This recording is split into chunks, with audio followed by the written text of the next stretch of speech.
This episode is proudly brought to you by the TPG Telecom Foundation, dedicated to creating opportunities to improve the health, well-being and education of Australian communities in need. Hi, I'm Megan Gilmour, MissingSchool co-founder and CEO, and this is Live&Learn. This is the podcast that unearths insights at the intersection of health and education, building a powerful alliance to keep kids with complex health conditions connected to school from anywhere. The podcast is recorded on Ngunnawal land, and we acknowledge and pay respect to the traditional owners of this land and the land on which you're listening. Welcome to our weekly webcast, a place to zero in on the interplay between health and education, and to amplify the voices of those supporting school students to navigate their educational journeys despite complex health challenges. Today we have with us Jessica Taylor. Jessica is an experienced CEO, director, and expert advisor across commercial, public, and not-for-profit sectors, and in consumer engagement, governance, and strategic communication. A founding and passionate advocate for endometriosis, she has shaped state and national action through the National Action Plan, the QENDO app, along with key research initiatives. Jessica continues to advise on endometriosis policy in Australia. Welcome, Jessica. We're excited to have you on Live and Learn. Thank you so much for having me, Megan, and talking about endometriosis on this podcast. Our absolute pleasure. So today we're here to talk about supporting school connections for students with complex medical and or mental health conditions. So let's head into my first question. Jess, tell us how endometriosis impacts kids and why it's something every Australian needs to know and care about. Well, what we do know is that endometriosis is really common, and it's not a new disease, but it's a newly spoken about disease. And we know that kids as young as 8 or 9 years old are experiencing the symptoms of endometriosis, and that kids are also getting their periods earlier and earlier. And we're seeing some generational changes in terms of mums would have the disease go undiagnosed for decades, and they're seeing that in their younger children. And we also know that, like I've said, endometriosis is a really complex condition. So whilst it can start, as someone starts their menstrual cycle, it can really kick off in terms of some of the symptoms. So some people experience pelvic pain, they might have brain fog, they might have hormonal migraines. So every cycle there'll be a headache or a migraine, and the symptoms can present really differently for every individual. Endometriosis itself, by definition, is where tissue that is similar to the lining of the uterus is found in other parts of the body. And as of 2021, endometriosis lesions have been found in every organ in the body. So it's not just confined to the pelvis. And this is really significant because it has for a really long time had a focus on the lesions in the body and those symptoms like difficulty going to school because they might have heavy bleeding, or participating in sport, or getting their assignments done because they're in loads of pain, participating in swimming competitions, even actually getting up and going to school because they're living with these symptoms can be quite difficult. And so what we also know is that people who understand what is normal and what isn't normal very early on, they have a really good benchmark to check themselves and say, okay, this is not quite normal, what I'm experiencing. It may be common, but it's not normal, right? And so then they can start to ask some questions and get help. And if we can help individuals early, then the progression of the disease is thought to not be as significant, but they're also getting answers. They're going to see what we call a multidisciplinary team a lot earlier on. And that's really what you need for a disease like endometriosis, a team around you. Mm-hmm. Wow, what an opening, and some shocking things there for me. The change in age, or the earlier onset, the fact that children are getting their periods earlier or menstruating earlier than, or the start of that menstruation is earlier, and that endometriosis can be found now in organs right throughout the body. So we're going to dig deeper into some of those things that you raised at the beginning. So many people probably assume things about endo. What's the million-dollar question you get from parents or loved ones when their child experiences or is diagnosed? We hear this often, and we have a beautiful team of people who answer these questions often. And when parents raise this, they often will come, they'll be sitting in two camps. One will have an experience of endometriosis, so they've lived it themselves, or a family member has lived through the disease and they've seen such destruction to that individual's life. And so they're really concerned about that happening to their child. And so unpacking that and really encouraging them to know, well, you've walked down this path, you understand what not to do, and let's look at what we should do, right? So they definitely come to us with those questions all the time. And for those parents who or loved ones who have really no idea, they just want to take the pain away from their kids, right? That's what we do. Is I'm a mum, I've got two kids. You just don't want them to go through it. And when it's a lifelong chronic condition that there is no cure, that's so difficult for people to wrap their head around. And it can be a really dark place as well. And when you go online, you can read what we call the big endo stories. They're really big, they're really significant, and individuals have struggled significantly. But that's not everyone's story. And particularly if some people can identify those symptoms early and get on to management early, then hopefully we don't get to those really big, significant stories. And so what we do is we try and have an open discussion with them. What's going on? What are you struggling with school? Are you struggling with your ability to go back to sport, to socialize? Is there particular times in the month that someone's really suffering? And encouraging dads and mums and brothers and sisters to know where the heat packs are, or be educated about endometriosis. And that really can reduce that isolation that a lot of students feel, a lot of kids feel, because often, and I'm someone I live with endometriosis, I have a lived experience. I remember being in school where no one spoke about periods. My friends, it was just like we never even had them. We just pretended we didn't have them. And I would faint in class often and really have no idea. So I would be constantly visiting the school nurse, who really also didn't have an idea. And so that's a really common occurrence for people.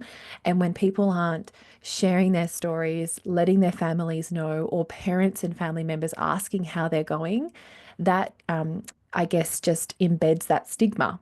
So we want to reduce the stigma around periods and painful periods so that people can crack open those conversations and start to look at, okay, well, what you're experiencing is common but not normal. Let's get on some, I guess, the next steps of what we do. And that's what we are here to really help people with as well. Yeah, amazing. So what's the most important thing that you want them to know in a sentence? Look, periods are so different for everyone. And what I really would like people to know is, at the very baseline, if people aren't able to manage period pain with a simple Panadol, Nurofen, and a heat pack, then we need to look into what's going on here. It may be endometriosis, but it may also be pelvic pain, or it may be the start of PCOS or adenomyosis. And so periods that are painful aren't normal. What everyone has always lived with that period pain. But if it is stopping someone from going to school, going to sport, socializing, and it becomes a cyclic event or occurrence, and this is why we built the QENDO app, so that people could start tracking what was going on for them. And some people with endometriosis do not have a period because they might be taking a hormonal medication. So the regular period tracking apps were useless because they didn't have a period to track. So we built the QENDO app with amazing consumers and family members, and it's a tracking app based on their symptoms. So for people who may be on a hormonal medication like the pill or other contraceptive medications, they might experience something like a cyclic headache or they may get some stomach pains or hip pain at a particular time of the month. And so, at the very baseline, like I said, if someone's not able to manage with a simple heat pack, ibuprofen, or Panadol, then we need to ask questions and dive in deeper. Hmm. Hmm. Yes, so not all pain is the same. Um, we'd love to know if you're willing to share what brought you into the world of endo. It's a really good question. Oh, goodness me. I remember fainting at school a lot and really struggling with that. And I grew up in a little rural town and then moved to Brisbane and started uni. And I was really struggling at uni and I was fainting in the labs. And honestly, what my symptoms I really thought were normal. Um, I remember when I first got my period, I was in high school and I went to my mom and said, "Is this normal?" And she said, "Yeah, that's normal." Turns out she also has endometriosis and adenomyosis. So she normalized it too. Hmm. And that's also a really common story we hear from mums who having gone through a diagnosis path or journey with their daughter, they realize, oh, wow, these are the symptoms that I've had all my life as well. Mm. And so I saw a lot of GPs. I saw 11 GPs actually because I had a lot of heavy bleeding, but also some cyclical headaches and migraines and bleeding from um, my mouth and real things that just weren't quite right. I remember presenting to an emergency department and it was the third time within a short period of time, and one of the junior doctors recognized me and said, "Hey, I don't think I think something's going on here that's a little bit more than what we think." They thought it was my appendix. They were going to take me to have my appendix removed. And it was just so difficult because when you don't have the language around or even know the word endometriosis back then, you're just giving all of these abdominal pain symptoms. And I lived with it for at that stage many, many years. So I had also normalized it, but I knew something was shifting and there was new symptoms coming or they were worsening. I've Mm. since had two kids and had natural births, and I can hand on my heart say the feelings of that pain of endometriosis is like a contraction. And that's what I genuinely have felt. And it was really confirmed when I went through labor twice. And so I was going through the path of being, working out what all this meant. And one GP said to me, "Oh, Jess, you know, are you really sure you're in this amount of pain? Are you sure? Are you really sure?" And I thought, okay, right, maybe I am going insane. I don't know. And so they referred me to a psychologist. And I remember sitting in that psychologist's room, sitting on her chair, and my body was in a pain flare and I was clammy and my heart was racing and my stomach was just contracting, this contraction. And she looked at me and she said, "There is absolutely something physiologically going on with you. We need to get you to emergency." Um, and she said, you are sound. You are not going insane. You have something inside that's not okay." So that gave me confidence that, okay, I need to really push on this. And I went to a different GP, not the normal one that I had been going to. And she just looked at me and she said, "Oh, okay, well, let's get a referral." And I had actually been at a family barbecue, and my sister-in-law had just had a hysterectomy for something called endometriosis. And I had no idea at that stage what it was. And I said, "What is that?" So she told me her symptoms. And, whilst there is no cure for endometriosis and a hysterectomy is definitely not a cure, that's the path that she had gone down.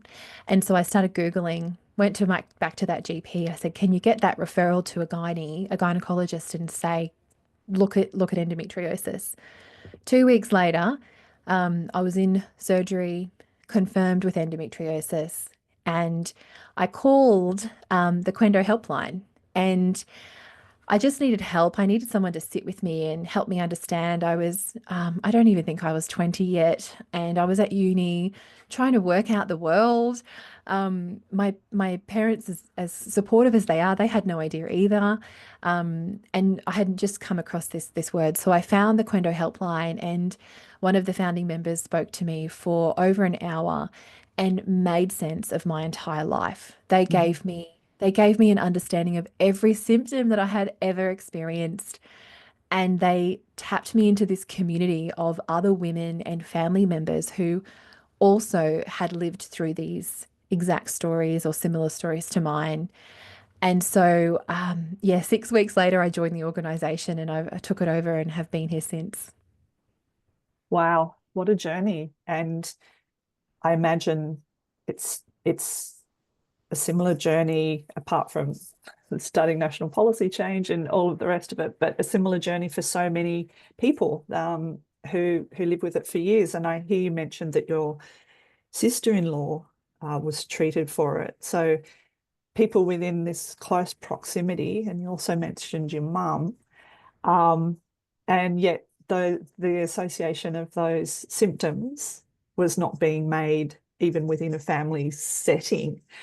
So that just shows how normalized period pain is. And yeah, it's quite extraordinary to hear the length of that journey. Thank you so much for being open to sharing it. Absolutely. And I hear that same story or a similar chapter of that story every day. The women and the people who come and advocate for endometriosis, they have really gone through some significant barriers and inequities. And you just get a different fire in your belly. And I Mm, have a daughter who's 7, and I just cannot have her or her generation go through what we did. And I think that's what keeps us going and firing for us. mm, mm, It's so, when you realize what it is and when you realize how many women, so in Queensland, it's 1 in 6. Nationally, it's 1 in 7 from ages 44 to 49, or 1 in 9 outside of those age groups. It's just so many people. It's more common than asthma and diabetes or breast cancer. It's as common mhm, as breast mhm. cancer. So it just fires us to, yeah, push that a conversation and reduce that stigma, which when you have a stigmatized issue, it stops care, it stops access to information. And so, yeah, there's an army of people out there who are really working on this, and it's significantly grown in the 12 years that I've been working in this space. Yeah, and I don't doubt that. And I just want to almost skip to my very last question now, but I have to wait and go through all of the other ones. But those stats are incredible, and as is the lived experience. Um, and I heard within your story too the gaslighting of is this really true?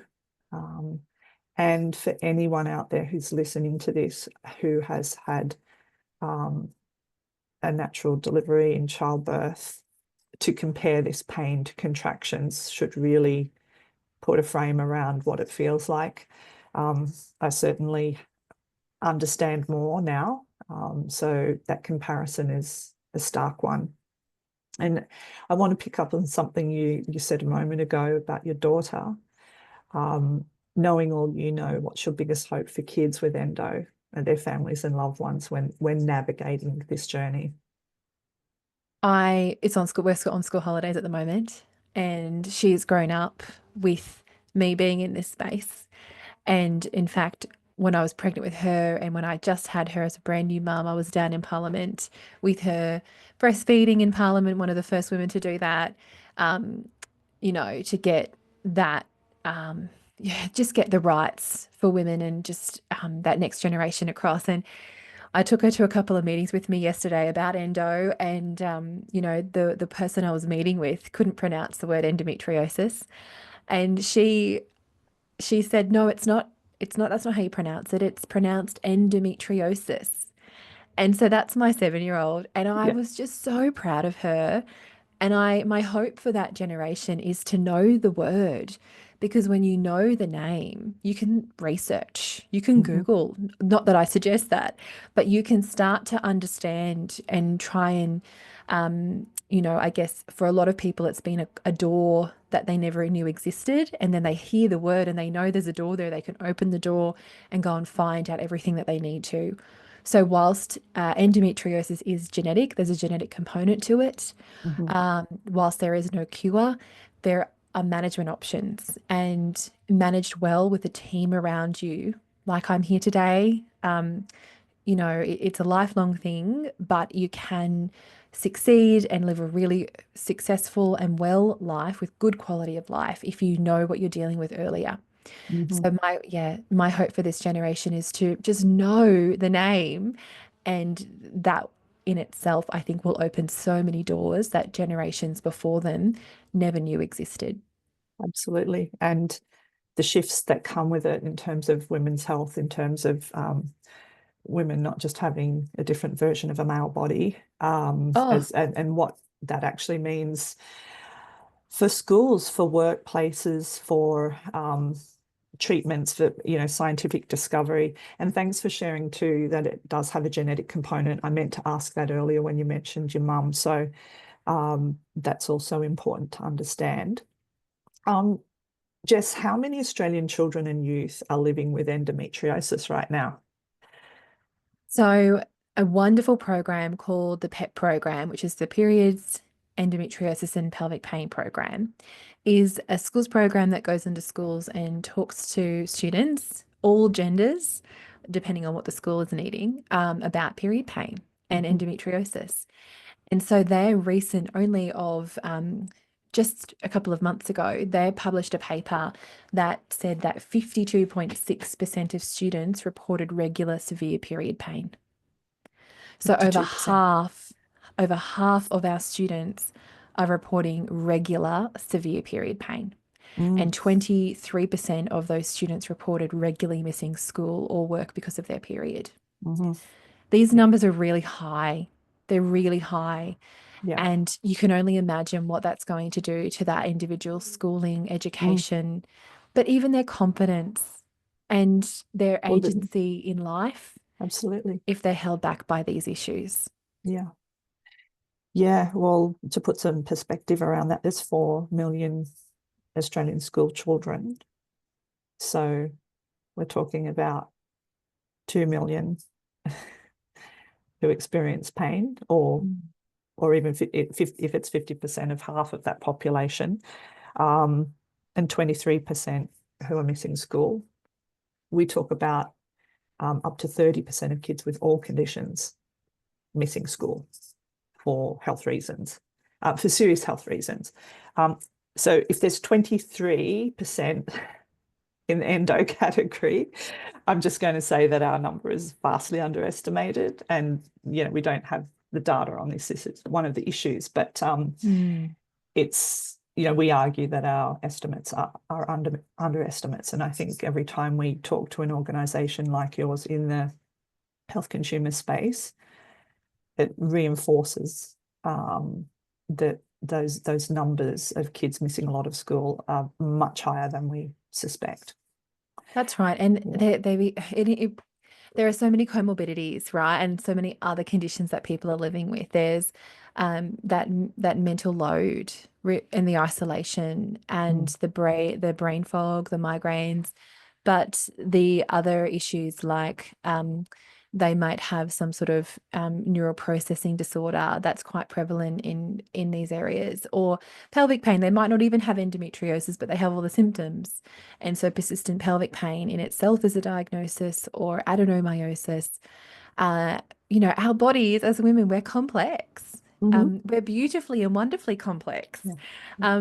But that can be really difficult when you are trying to navigate these issues. And we know that we've also seen without a school education or without school age children knowing about these conditions, that leads to workplace concerns, fertility issues or concerns, Mm. their ability to contribute, and their economic wealth and portfolio that they are or are unable to create for themselves, and that sustainability or the security.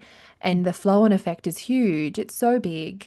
And I guess the focus on young people missing school needs a significant spotlight on it because they're our next generation. They're the ones that are going to Absolutely. carry us forward when we're, Yeah. Yeah. unable to do so. That's right. And I might just throw in the fact that we're in a pre-election in Australia, pre-election period, and all of the major crises are being talked about. But school attendance, which is a crisis state at the moment, it's not getting mentioned anywhere. And yet, as you said, it's the foundation for everything that comes in the future. And we just know how important it is, and that's why we're doing this work. I should move on to my next questions. So is there a risk of delayed diagnosis? So currently there's a 6.5 year diagnosis delay, Mm-hmm. and that's from the onset of symptoms. Now, when I first started working in this space, that diagnosis delay was up to 10 to 12 years. So the work we're doing is significantly shifting that diagnosis delay. And I say that because we're doing something right. It's working in some way. Keep going if anyone's advocating or talking about endo. It is working. And so the 6.5 year from symptom onset is a long time, 6.5 years. It's still a long time. Yeah. But it comes down to, I break it up into a few key areas as to the why. Why do we have a diagnosis delay? Well, one, a lot of GPs, we work with fabulous GPs who are really well across this issue, but majority of GPs are not. And we're really expecting a general practitioner to be a specialist in a lot of cases, and they just simply can't be that person. And so when people do present to the GP, they're still like they did with me. Are you sure you've got that pain? Are you sure that's going on for you? We hear it again and again and again. So that's an issue that contributes to the diagnosis delay. Second of all, people, like I have said, don't understand what the symptoms are and if it is normal or it isn't normal. So if someone is experiencing period pain or pelvic pain, that can't be managed with a simple ibuprofen or a heat pack or a Panadol, let's get it checked out. Let's start tracking it. Let's start questioning it. People not knowing that their symptoms are abnormal, they're common, but they're abnormal, also adds to the diagnosis delay. Mm-hmm. Then we have a healthcare system that's completely over subscribed, and it costs money Mm-hmm. if you want to go private. And so you have wait lists for up to 3 years to even just speak with someone.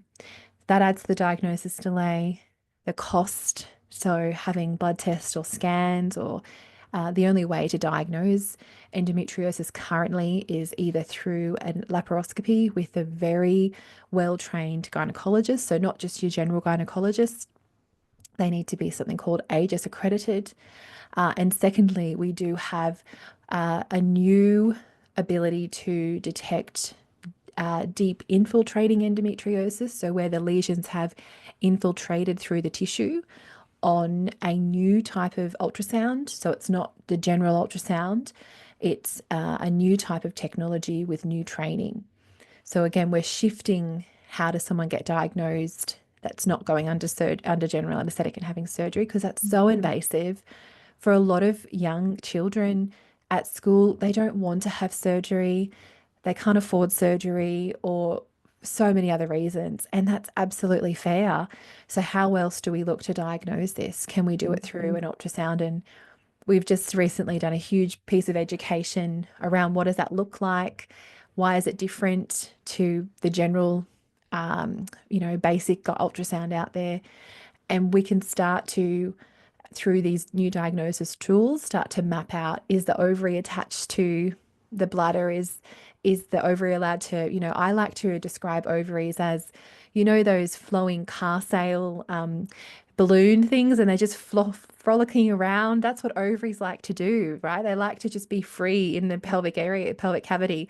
But when you have endometriosis, they're often stuck and there's adhesions and it's just a complete mess. If you can imagine like spiders do with their webs when they're capturing something. Just imagine that type of pelvic area with spider webs that are clear and, their adhesions sticking things together. Incredibly uncomfortable, can be Mm. very painful. And so, because we can't see inside of our abdomen, we don't know what's going on in there, right? And I'll also point out, very importantly, that we have 4 stages or 4 levels of endometriosis: stage 1, 2, 3, and 4. Stage 1 is often where there'll be some little dots of red lesions around the area, and that increases by the severity. So, stage 4, in comparison, is where the bowel, the bladder, the ovaries are often all completely trapped together. There'll be something what we call chocolate cysts. So there's these huge cysts full of endometriosis lesions collected together, which is really significant. It might be over the fallopian tubes, inside the ovaries, just a total mess. Mm. And what's really interesting with endometriosis, if I may say that, is that the amount of disease someone has doesn't equal the amount of symptoms that they're living with. We hear from people all the time that they have stage 4 endometriosis, really significant disease in there, and they had no symptoms. They only found that out when they went to try and have a baby years later, and they're unable to conceive. They open them up in surgery, and there's endo everywhere. And so this is where an ultrasound can help, right? It can have a look at what are the ovaries doing? Is there any lesions on the bowel? What's the bladder doing? And so these pieces of the puzzle that we're trying so hard to uh, enable access to that patient or to that family, to give them, a picture of what's happening, is very, very new. And so all of this is helping that diagnosis delay to reduce. And we often, as in endo, are given as the example of what can you do if you really raise the awareness about this condition. How do we shift that diagnosis delay? And we've done that significantly, Mm. halved it in only a few short years, but we have so much more to go, because 6.5 years for one individual person is still way too long.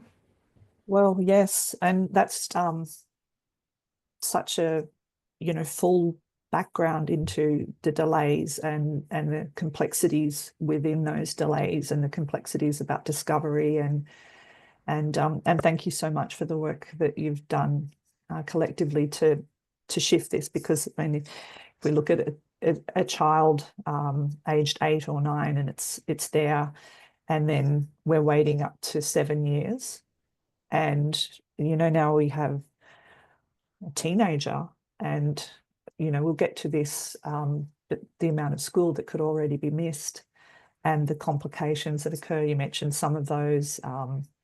You talked about socialization, you talked about mental health issues and distress around it and anxiety and all of the things that would be a normal part of life are getting disrupted constantly, not to mention carrying that pain load, which in itself is extraordinary. Um, you mentioned siblings before, but this question covers peers as well. So how are siblings and peers of kids with endo impacted? And what should families be across there? So I have 3 other siblings, and 2 of them are girls and one of them's a boy. And in my family, we didn't know what was going on with me. And so for them, without that education, it took them also a really long time to be diagnosed themselves. So 2 of my sisters have endo as well. For this day and age, if there is someone who does have endometriosis and is going through that journey, it can go one of 2 ways. It depends how parents handle things, right? And we're all learning as a parent ourselves. Um, what we know is that when there's open conversations in the family about this is what a period is, this is what's not normal, having dads a part of that conversation, having brothers a part of that conversation, they are going to be someone's partner, husband, dad, or whatever they choose in their life. When we crack open that conversation, they become allies. and they can know where the heat packs are. They know potentially not to bug the sibling at a particular time, and it just helps to reduce that stigma. I remember when I was diagnosed, I'm a little bit older than my siblings, and my parents sat them all down, said, "This is what Jess has, this is what she's learned," and I gave them some education. And my younger brother, he was 12 at the time, he had a girlfriend, and he said to her, "I think you have this too." So they have a role to play, the siblings and the Mm. peers. When we have gone, before the PEP program was in place, that schools program, we used to go out to schools all the time. And honestly, it was the peers that would bring up their friends, or the boyfriend bringing up their girlfriend, saying, "I think you need to speak to my friend or speak to my girlfriend or boyfriend and talk to them about what's going on for them because they're not okay." And so peers have honestly the most amazing perception. They have the most amazing view, because often when people are living with their symptoms, we normalize it. We just, okay, I've got to get on with this. And we're trying the best that we can. It's often really hard to see the forest from the trees. But peers look at you and go, right, well, you're not here again. Now you're not at school. You're saying you're okay, but are you really okay? And they question in a really kind way, and are able to, I guess, yeah, be that advocate for you when you often don't know that you need to be. Mm. I think it's really key. And also being kind to peers if they are going through that diagnosis. I don't like the word journey. It often feels more of a trek to me, that diagnosis trek, and being understanding.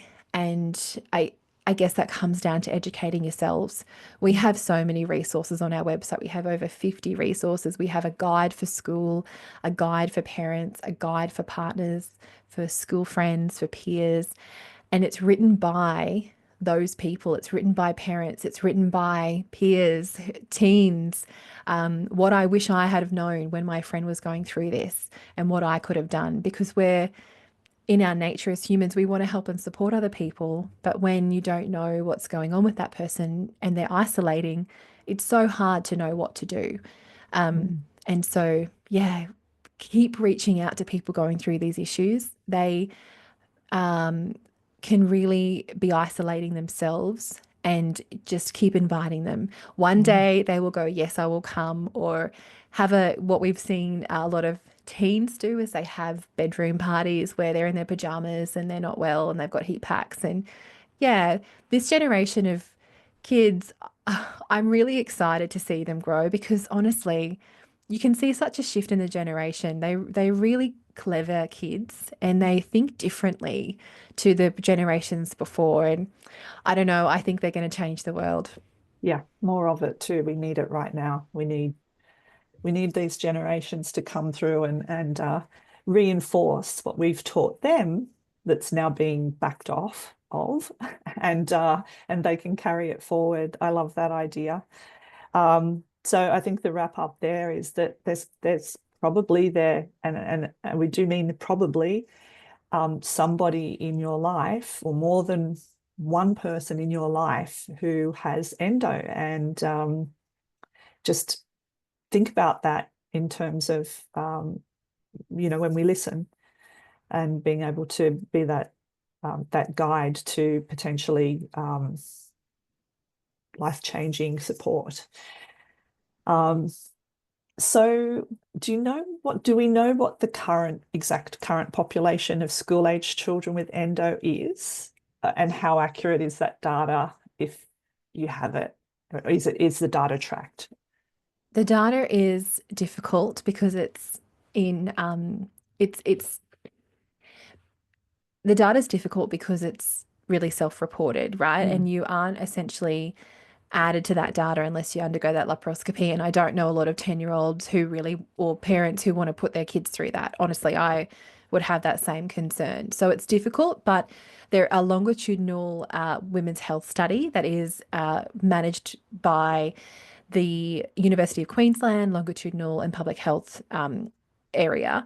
What they have done is they have tracked people from the 80s And now which is really cool, they're tracking those people who, all on Medicare, who have children with endo or these symptoms of endo. So we're going to start to see that data from the ages of 8 to 16 in the coming years, not very far away. They're actively doing that at the moment. At the moment, though, we know that 1 in 7 will be impacted by endo, and that is from those reproductive years. So it is, I think it will increase. 1 in 7 is just currently what it is. I think it will definitely become more prevalent, particularly when we have studies, the most recent studies from the Pelvic Pain Foundation to find that 52.6% of students reported severe period pain. And that's one of the biggest symptoms. So I think we'll see a significant shift. Yeah, yeah. And I just want to qualify here for the audience. Are we talking about a female at birth body here, or does it occur for males at birth as well? Oh, well, bodies for males at birth. Yeah, no, so so mostly, if not all of them, except a very, very, very small percentage, it does impact females who are assigned female at birth. There are 1 or 2 cases in the world where they have found endometriosis lesions in some male assigned male at birth's nose, but we don't really understand that. But this is affecting people assigned female at birth. However, there is an enormous trans and queer community in this space.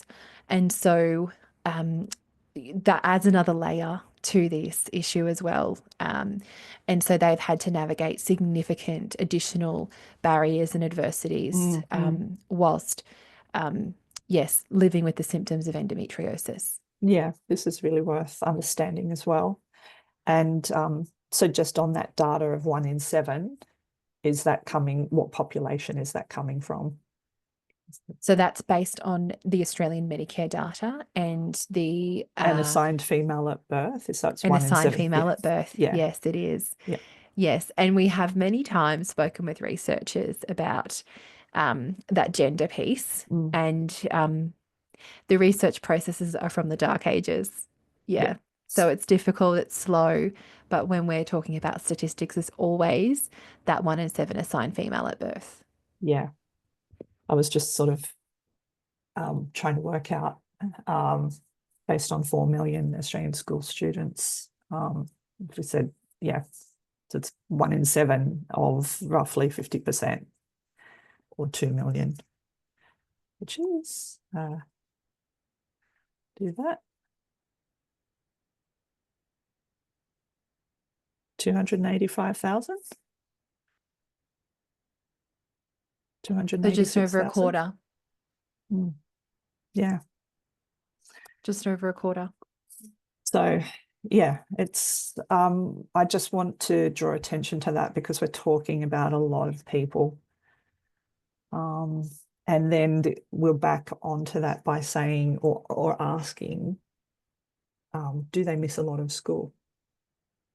They do. They miss a lot of school. And like I said, from the most recent study, which is the data from 2022, 2023. So really recent in terms of data capture, 23% said that they miss school or work because of their period. And that's specifically school-aged kids. Yes. And we need to add to that given what Jess has said about the duration and that people are living with this, so it's not something that just all of a sudden stops. We're talking about missing school across potentially a whole school life from age 8. So I think let's just put that in the frame. That's a lot of school missed over those years. And are the absences, do they tend to be sporadic and of a shorter duration, like it might be a week every month or something like that? This is where tracking can be really helpful. And what will often happen is, that's right, it'll be sporadic. So they might get their they might start their menstrual cycle, they might start their period, or it may be just before and it's just here, there, and everywhere. It's not very regular. But over time, what people will start to see as those symptoms become more cyclical, they'll come every month around the same time. And then we'll start to see students around that same time start to take time off. Or it may actually be around a really stressful period. So we know that stress is a significant issue that causes flares with these issues with endo. So around exam times, no, kids are not just missing out on exams. They're with endo, they're really sick. They have had a significant response. They're in a pain flare. So they have the brain fog. They are in a lot of pain and they can't concentrate. So around exam time is a big one that parents say to us, they're missing their exams again. I don't know what to do. It's a really difficult conversation to have with the school. And this is where I guess parents can be so proactive, because if they can say, and we have a guide on this, I live with endometriosis, or we're going through the diagnosis trek to work out if this is endo, and keeping that conversation going ahead of those exam dates or those key points in time is really helpful. We've had girls who are in the toilets, really in a lot of trouble, call us on the helpline and not know what to do. And so they've got, the known jumper wrapped around their uniform because they've had an accident. So embarrassed to go see the school nurse, or actually not even knowing what to do or how to do this. And so that is just humiliating, humiliating. And if you don't have the peers around you and the support networks, no one's spoken about it, that's even just another barrier. So imagine going back to school after having that experience. Yeah. So there's a stigma that comes in and people are missing it. And I think a lot of that, we talk about this idea, well, the theory around the self-determinants theory, which is a fascinating piece of research and theory around how do we encourage individuals to take care or charge of their health when it's really, really scary, like endo can be. And so they need three things. They need confidence, they need community, and they need agency. And so if you build a community around someone, you build their confidence by giving them information that improves their agency to take action. And that's all of our programs. We have so many free programs, and our app and every conversation we have is structured around those three things. And that is what we've seen to be the biggest shift in allowing and helping people move from, oh my goodness, what do I do, to taking action. Yeah, we love agency. And it's just wonderful to hear that you're using this theory at the centerpiece of everything that you do, because we can seek support, and we on the other side of it, we can be advocates, but nothing is going to replace personal agency, because it just takes you everywhere that you need to go in life. And I love the community and confidence part as well. And you mentioned stress at school can be, a big factor in a flare. There are a lot of things that happen at school that can be stressful, not just exams. I mean, for some families, just getting to school can be stressful. There can be other disabilities. It's an intersectional issue in terms of, the Venn diagram of other things that may be going on in that person's life, that young person's life. And that can lead to other complications as well. So the fact that, stress does make it worse. There could be many critical times across that school life where endo is playing a part. And yeah, just getting that support when things happen at school, because that can also lead to bullying and other things as well. So I guess this question is, what should families and schools be prepared for at different times if they really are aware of and looking after their young people with endo? What would those things be, to be prepared? Know where the heat packs are, have them ready on hand, not have someone cycle as this mysterious, private thing. If possible, where possible, talk about it, where they're at in their cycle, so that people can be prepared.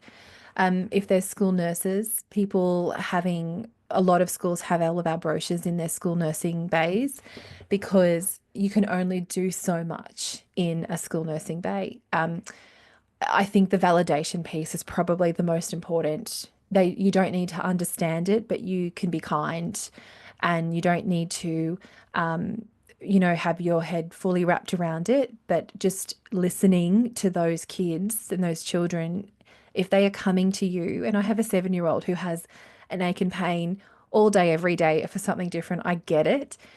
But when it's persistent, and when they're coming to you again and again saying, this is not right, I don't feel quite right, listen to them and start tracking it, write it down. Mm. The data is enormously helpful when you go and talk to a health professional, and that's why we built the app. You can track in what's going on for you and go, here, this is what's going on for me. This is not a once-off thing. This is consistent. That can be really useful. And some practical things, if someone's just sitting on education and learning about this issue, it can be really daunting to take the next step, and people don't always know what to do. And that's why we are here. We can pair them with a mentor. They can have some one-on-one support to talk through all of this. We speak with parents all the time. We have debrief sessions with them all the time, because they're often coming to us with, this is what's going on. And we give them education, and heading onto our website, you can find this as well. Who could be in that team? Let's have a list all the symptoms. So list down every single symptom that that person or student or child is experiencing. And then we look at who in that team could come in. So if they're getting pelvic pain, pelvic health physio, most amazing profession for these issues. Okay, they might be getting some bloating or some bowel or gastrointestinal issues after eating something. Okay, let's look at what those symptoms are. A nutritionist or a dietitian can really help people to identify triggers and alter the diet, because we're dealing with an inflammatory condition, so we want to reduce stress. If someone is having difficulties managing the mental load of this issue whilst going to school, I think every individual needs to see a psychologist. We could do all the therapy in the world, and we're still carrying the weight of the world. Mhm. So speaking with someone can be so helpful. We have communities, we have 26 of them around Australia, and also for particular communities for young people. Start talking, that's a group of people where you don't need to explain yourself. We just get it. And we build community that way as well. So parents can be referred in or contact us at any time. We have capacity. We are here. We have nurses to speak to as well. But it's about breaking that down and looking at, where does that individual want to go? What's important to the family? What are their barriers? What are their finances as well, which is a huge barrier? Where can we refer them to free opportunities, free programs? All of our programs are free Mm. as well. Yeah, it's so individualized, as it should be, because we're dealing with individual people. But it's important to break it down. So if people they have the awareness, they had the education and not know where to go, download a guide, look at the next steps, and schedule a time to chat with us. Yeah, incredible.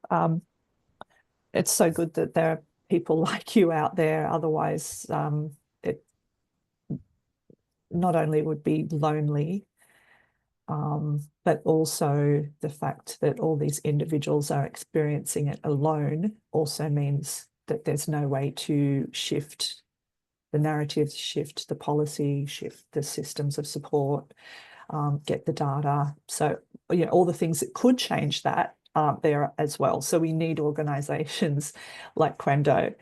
I just want to put in a little plug now for what we do and remind listeners that the disability standards for education would absolutely cover this issue.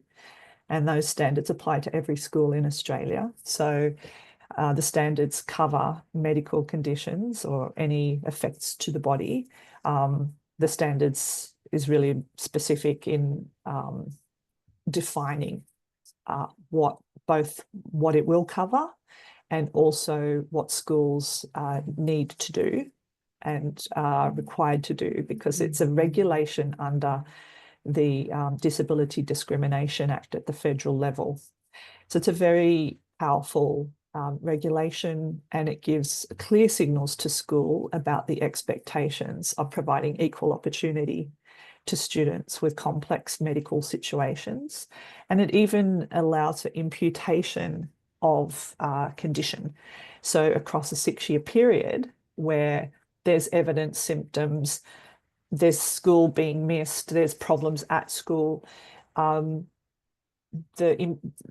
condition could be imputed, meaning that before it's actually formally diagnosed based on symptoms that are recurring. So this is super important, and the standards enables again, every school in Australia to provide access to the classroom on equal terms, to the curriculum, to additional support that the school can be funded to provide. And by funding, I mean from the federal level down to schools, there's a disability levy that gets paid if additional support through adjustments at school are provided to students for 10 weeks or more. So, and that is the reason that MissingSchool uses and talks about the disability standards for education a lot, because it's really the key to unlocking the door to what can often be for families and students quite difficult support to firstly be acknowledged as needed and legitimately needed, and secondly to actually have those plans put in place through an individual learning plan. So and I heard you say, you know, that there's other presentations like bowel and these sorts of things as well. And we've heard from other organisations just often how hard it is to get a school to acknowledge the existence of a condition when a clear diagnosis is not there and given by a doctor. And so then young people can be assumed to be squibbing off school, avoiding school, and all the other complications that come with that. So that's our plug. We just really wanted to add in there that, yes, this would be covered by the standards.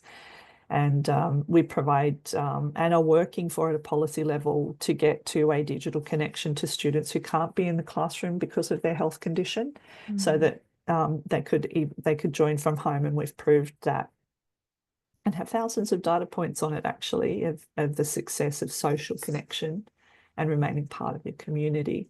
So you mentioned community as a part of being, you know, able to enact that self-determination, but also, and your agency, but also just to be able to contribute to that community as well. Yeah, finding purpose, right? You can get lost. We're humans. We've got, you know, we've adapted so much over the thousands of years, but our brain is the same as it was Yes. decades We are social ago. creatures. We are. And when you lose your purpose, and if your purpose was head of the class, or, you know, aced it at swimming, or in some social circle at school, and then that's removed from you, or because of this unknown symptom, it knocks you. We hear that all the time. I've lived that myself. And well, what am I doing now? And they're at such a vulnerable age where their brains are just extraordinary. To go through stuff like this, it can be really difficult, and you can lose your purpose. And we bring in people all the time and help them refine that, even that if it is contributing and giving back. And you know, I often say it's not about us, it's about all the other people that can't be here or can't speak or don't know how to. So let's do what we can for them, and whilst they're still figuring it out. And that just grows the energy, grows the advocacy, but grows the community. And because I have a team of over 100 volunteers out there on the ground, they are having conversations like this every day. So we can really work so much better when we have a community around us. Yes, that is so true. And I mean, there's evidence, quite strong evidence about the effects of loneliness on physical health.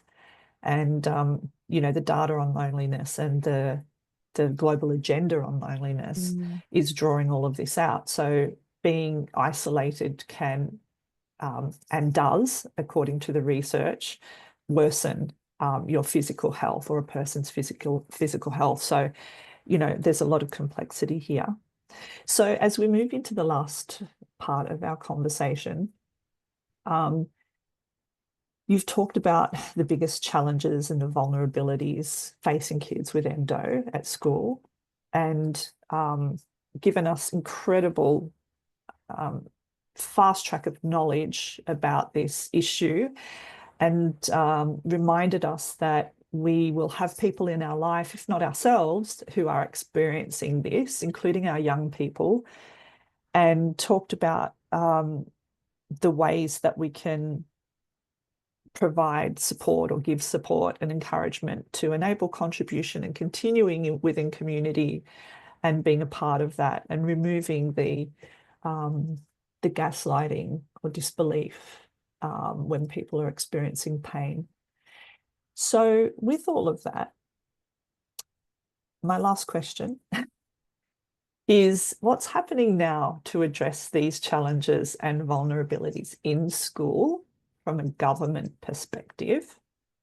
And or what do you think schools and governments currently aren't doing?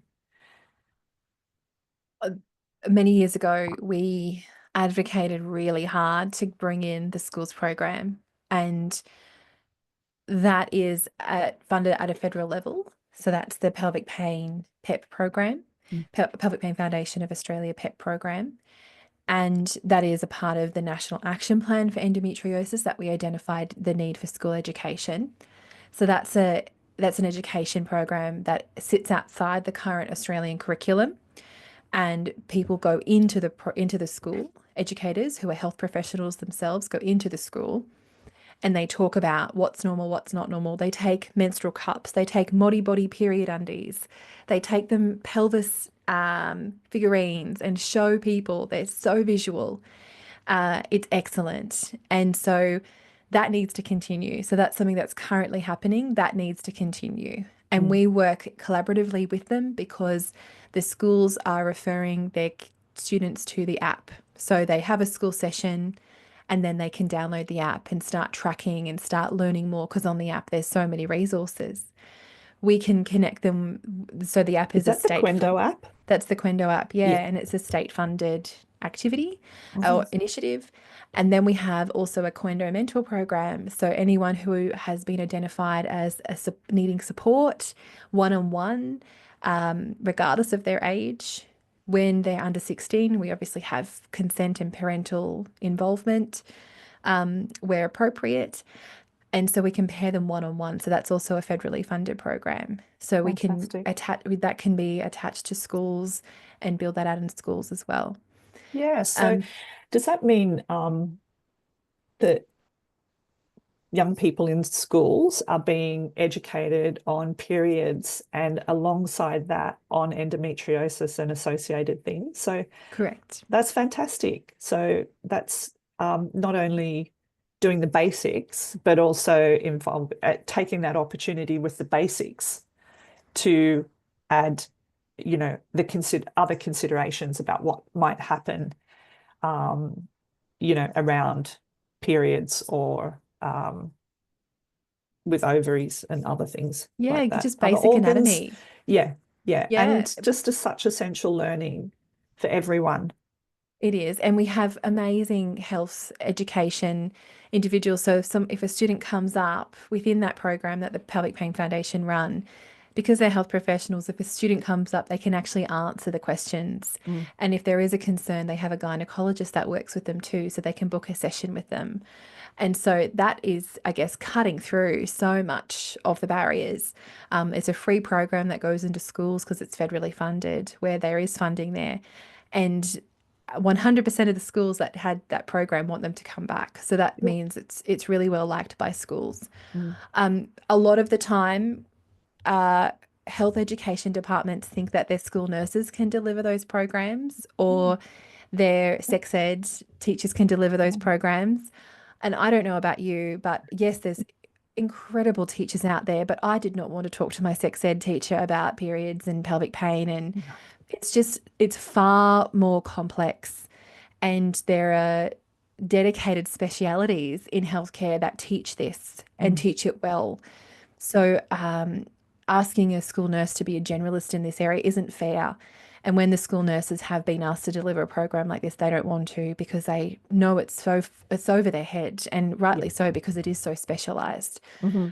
There are excellent student nurses out there who can be educated and help support that person and pick them up along the way, but actually delivering that program it's overseen by a pain specialist and a gynae. It's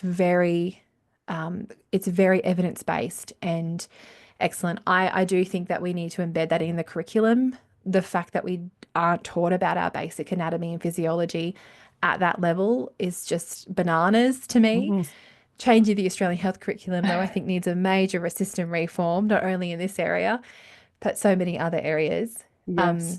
I think we need better support for students in school when they're going through this Yeah. and going through that diagnosis process and Mm. understanding their bodies.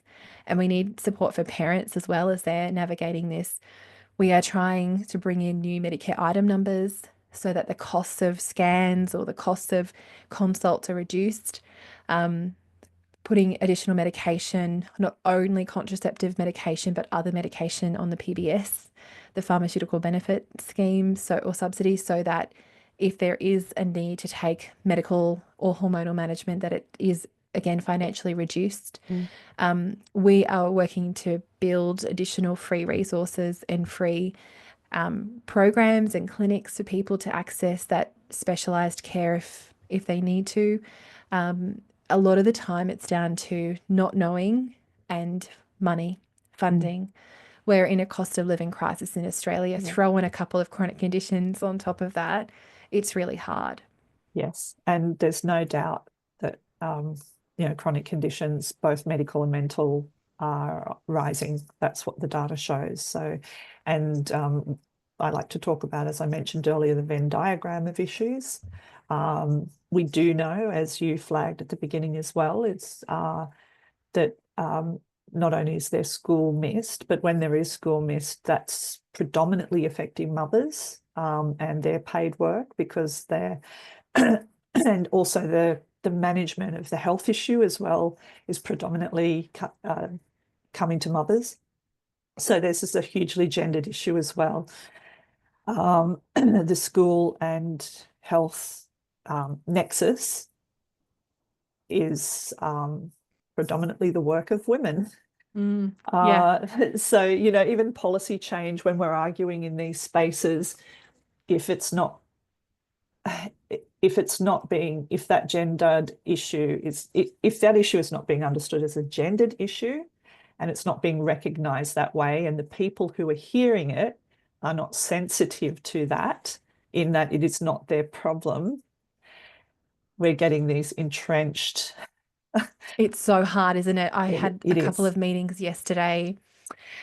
Oh gosh, that I left and I thought, right, we're back to square one with this group, Oh, and then so on it's not only me that has that experience. no, no, but we need to call each other when we have those experiences and go, okay, boost me up here because it's just We do. deflating. It's Yeah, deflating. yeah. And But it's designed to be that way. It's designed to be difficult, and it's designed to be an obstacle course. And because the easiest way to solve a problem is to get someone to go away and make the pressure stop, even if the problem remains. I said to our team yesterday, okay, troops, I need your help. We need to rally like we've never rallied before. And, I think at a federal level, we've had a lot of bipartisan support, which is good. Mm. And I held a parliamentary friends event just a couple of weeks ago. We had over 50 members of parliament from all areas of parliament. And actually, Peter Dutton turned up, the leader of the opposition, and he shared his own story of a family member with endo. And that just goes to show that, and we remain apolitical. So we are here to educate Mm. all members of Yeah. parliament of all levels. But when, like you say, there is someone that knows that someone with endo and has seen that frustration and that circus that you have to go through, it does help, unfortunately. And I say, if you know 7 people, you should know endometriosis, or you should know about endometriosis. Hmm. And Hmm. everyone knows Yeah. seven Yeah. women or those assigned female at birth. And I think that helps them put it into perspective. Yes, definitely. And So from our perspective, what I'll share is this is one complex health condition, and now extrapolate that across all chronic health conditions or complex health conditions, some of which, as I said, have crossovers and multiple conditions going on, even physical disabilities, you know, different life circumstances as well, neurodivergence, neurodiversity. Let's just throw that all in there. And then we're talking about what does that mean for education and missing school? And then what does that mean for all those children who miss non-negligible amounts of school and their futures? And so that's what we're operating in. And what we'll hear is, oh no, this is an education issue. That's a health issue. We hear that all the time. Yeah. So drives us nuts. So I want to kind of take you into the last call to action that you have now by leaving everybody who's listening to this with the full understanding and listening to what Jess has said and the trek. I also want to flag that predominantly it is women out there in not-for-profits with lower wages or foregoing wages trying to solve these issues. Sorry, I'm getting croaky.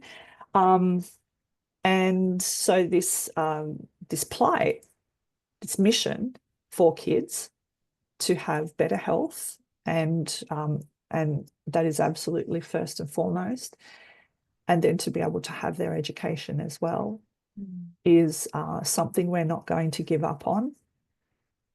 We can't give up on kids, especially when we witness this every day in our work, and we know it can be different, and we know it can be different for teachers too, once our systems are able to systematically support better health and education nexus.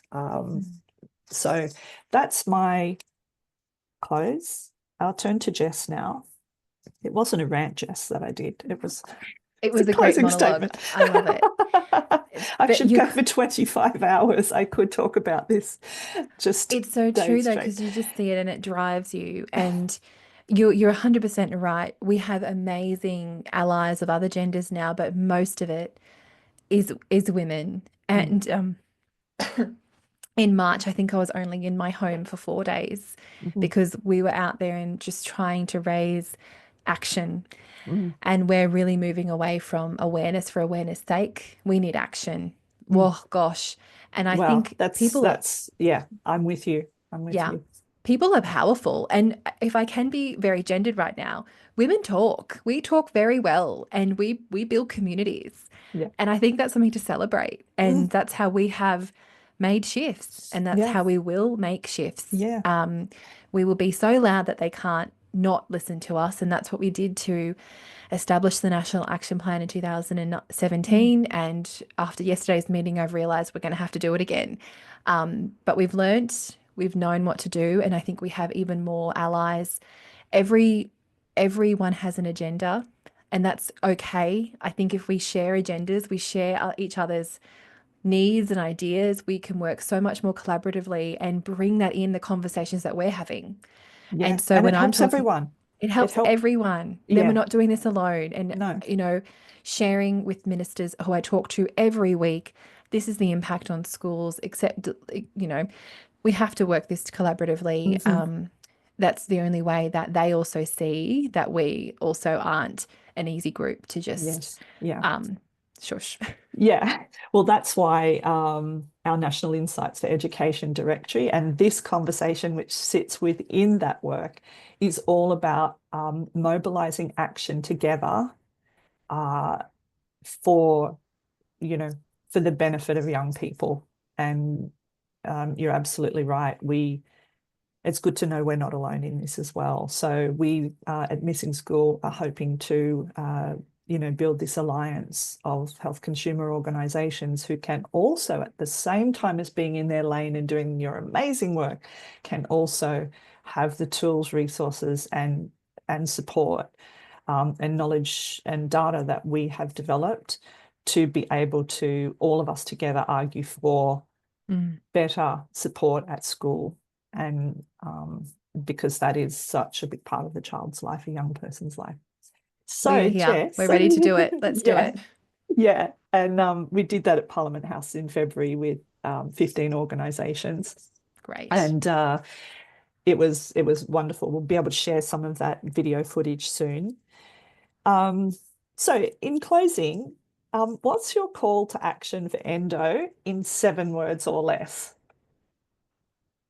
Call us.